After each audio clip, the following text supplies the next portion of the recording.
What a day. I wish this people's audit could be on daily circulation, from hustle to hardship. Now, friends, and ladies and gentlemen, riding again on the protocols already established, my twin sister, you are very free to leave. I think you should have ended by saying, rather than asking them to give you the responsibility, use the plural, give us.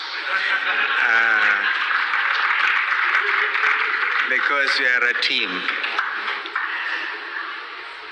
A very good afternoon. I had come late because I'd asked Dr. Kalonzo, and I'm happy that our speakers have quoted their wonderful remarks.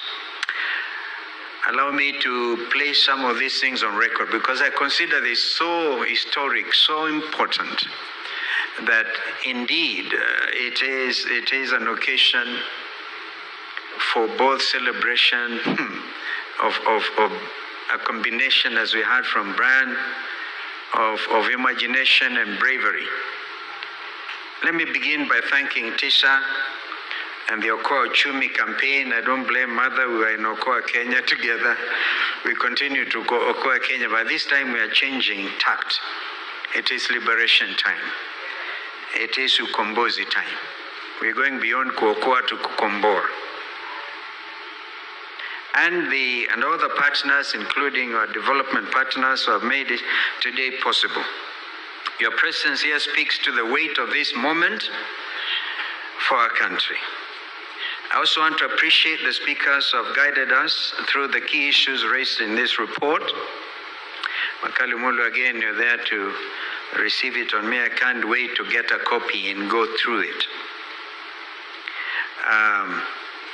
Their insights remind us that Kenya stands at a crossroads, and the choices we make now will determine the future we hand over to our children. I also want to say, friends, that today is not just another event on the national calendar. It is a moment of collective reflection on the state of our republic. The People's Audit lays bare a reality Kenyans have been feeling for far too long. Something is deeply wrong with how our public finances are being handled. And with the IMF's governance and corruption diagnostic on the horizon, this report is a timely reminder that we must scrutinize ourselves before others do it for us. I therefore commend Tisha, Okoa Uchumi, and all partners behind this effort. You have given the country a factual and varnished picture of what is happening and what must change. This report does not just speak in numbers. It captures the day-to-day struggles of Kenyans whose lives are being shaped and in many cases strained by poor governance. Ladies and gentlemen, our public debt has now surpassed, as we heard from Mheshimiwa Ndindi Nyoro, 12 trillion, 12.5 trillion. That figure is not abstract. It affects families, businesses, counties, and the very foundation of our development agenda. But the real issue is not only the size of the debt, it is how we got here. I want to dare suggest we got here through unquestionable and corrupt decisions, through unnecessary and reckless borrowing, through sheer incompetence, inflated or burdened projects, and through weakening of the very institutions meant to safeguard the public purse. We've heard of the state capture of parliament. I'm personally so happy to see this wonderful, almost like to call you remnant. The remnant of our 13th Parliament. Ndindi, so refreshing to hear you. And Karole Omondi, so refreshing to hear you. Even you have dug deep into the history of Safaricom itself. And Kalonzo, you see, if you rise to the occasion as my sister has suggested, you will be able to save this nation and make it different. And you know we are there with you Ndindi Nyoro, I said in Bondo the day before yesterday, I'm just about to speak it out, so at least it okay. So that a country will know. And you're almost there. Because the chair of the budget committee, because I'm not quite sure he's still there, but you've done a good job as member for Kiharu for sure. But now you have to do the extra thing. Bring it out. Because then that will torpedo you to the next level. We all know where we have come from. And now we are witnessing a dangerous trend. The rushed sale of attempted sale of critical national infrastructure and strategic assets. Here I'm referring to Safaricom, and we have all heard about Safaricom, the JKI, which we were able to stop in court, Kenya Pipeline, among others, done without transparency, without public participation, and without any regard for the Constitution. Let me say this clearly and without hesitation. This is truly unacceptable. It is unconstitutional, and it will not stand. And we will not allow it to stand. So come out. Some of us are as simple as you see us. When we say it, we say it. And let me also be crystal clear. Countries do not prosper by selling their inheritance. They prosper by protecting it. Kenya will not become the Singapore, quote in quote, imagined by the current regime if that entrepreneurship and rotobotomish continues and is left unchecked. You cannot auction off to yourself what belongs to the people. Singapore was built on order, on discipline, on accountability, and a fierce intolerance for corruption, not the chaos, the carelessness, and the impunity we're witnessing today. I hope that those who are talking about Singapore will have read in some detail the wonderful writing by Lee Kuan Yew, the Prime Minister of Singapore, who was there to shape a nation that moved to become what Singapore is today. Ladies and gentlemen, public finance is a public trust, and every leader at the national and county level has a duty to defend that trust. After all, you've all been there swearing that you uphold the Constitution as by law established, and I want to tell you, a lot of you, particularly those who belong to the state capture team, are already in breach.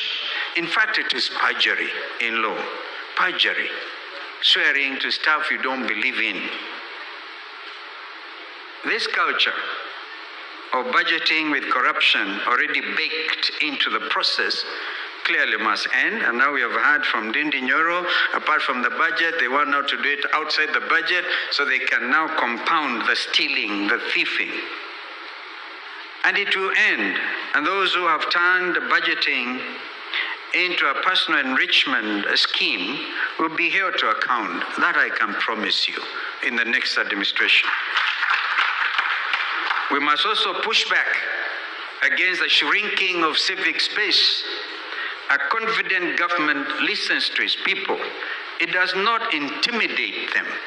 It does not order for the young ones to be shot on the legs. If we are serious about rebuilding trust and restoring fiscal stability, several actions cannot wait. Number one, according to me, a transparent, fair, and people-centered debt restructuring process. Secondly, a parliament empowered to provide genuine oversight because the executive cannot supervise itself. And right now, that is exactly what is happening. William Ruto gets out of the 13th parliament everything he wants without even blinking. Number three, protection of our oversight institutions. The Auditor General and Controller of Budget have said these are two wonderful ladies that have done this country proud. And of course, I want to add their EACC. And this must be ring-fenced and protected from political interference. Number four, deep reforms in procurement and public investment management to end the cycle of inflated contracts, ghost projects, and the sheer waste.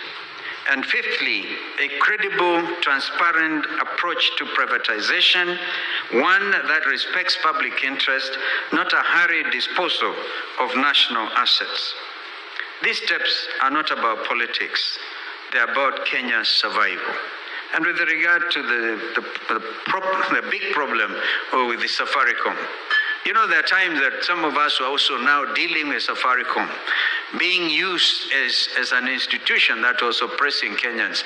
That apart, because if you hear it from the Americans, they say, yeah, we work with Safaricom to work for regional security. We have the problem in the Horn of Africa, yes. But Safaricom were not supposed to be assisted by those external players only to end up hurting its own citizens. That's a different story. Now, the real story is Safaricom belongs to the people of Kenya, and it cannot just be auctioned. The share, and in the Nyoro, I know that I think I used to read that you're one of the majority shares at Kenya Power and Lighting. You started this practice in year one at university, so you have a lot of experience. But if the Safaricom share is sold at face value or undervalued, we all know there's a big cut. What Carolo Omondi even calls free carry, maybe free carry and that kind of thing. Somebody is about to steal big time. We will stop them, and therefore Wakili Njiru Ndego and the team, we have a team assembled of a team of 100 advocates to move to court and to stop this nonsense about selling without public participation this national asset. Dear friends, as we head towards 2027 general election, I reaffirm my commitment to a Kenya where public money is treated with dignity, transparency guides decision-making, corruption is confronted and not defended, and national assets are safeguarded for future generations. Have we not even heard that we're stealing even from the region? Just imagine, we're getting gold from Darfur. That is blood money. We bring it here tonight, a JKI is repackaged, given under rules of origin, it becomes Kenyan gold, exported to the United Arab Emirates, and that is used to fund the war effort in Sudan. Today, the world is carrying at the largest humanitarian crisis, where those Sudanese, some of them, if they are lucky to cross into Chad, right? If they are lucky to, and others starving to death, even getting shot, even in the hospitals. What are we doing as a country? We never used to be this way. We were the custodians of regional peace and security. We are never involved. Over the years that I was the Minister for Foreign Affairs and dealing with bringing peace to the region, the negotiation of the Comprehensive Peace Agreement, which gave rise to the world's newest state, the Republic of South Africa. The problems in Somalia, there are times I even said with the late General Aidid to make sure that Somalia does not continue becoming a problem, because as long as Somalia in the region is a sick neighbor, we can never be free as a country, because we never choose our neighbors. And we had to work hard. But now we are working hard to inflame those situations, to make the region even a lot more unsafe, even when we remove the D from IGAD, as it then was, Intergovernmental Authority on Drought and Development, dealing only with Nziges, locusts and things. We converted it to Intergovernmental Authority on Development. We did a lot to anchor this country to be what it is. And the other day I said, even when the late Kofi Annan came and promoted UNEP to become now the fourth headquarters of the United Nations, and some of our friends, remember the Director General of UNEP that time, Elizabeth Dosdewell, taking over from Mustafa Tolba, who founded UNEP, and there was a conspiracy to remove UNEP from Nairobi. Some of us stood strongly And together with a group of 77 from plus China, we're able to salvage UNEP. Today, Nairobi is a UN headquarters. Today, even this week, I think there's a huge conference taking place in Nairobi. And when that happens, we receive a lot of foreign exchange, or don't we? And we continue to grow this economy. Therefore, Nairobi is important, and so as members of the UN, and that is what we try to really make this country become a very strategic nation in this region, working for world peace and security. Kenya deserves leadership that is steady, honest, and accountable. Our children deserve a country that cannot be bought or sold. But I think the current leadership, they're in a hurry to sell everything, auction everything. But we hold them accountable. They can't do that and get away with it. Ladies and gentlemen, we can turn this country around, but only if we face the truth and act on it. The People's Audit gives us a clear starting point, and the responsibility now rests with all of us. Thank you, and may God bless Kenya.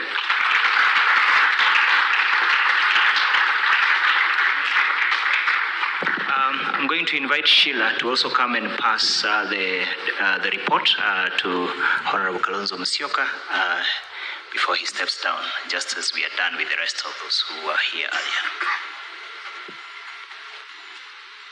And just move slightly there.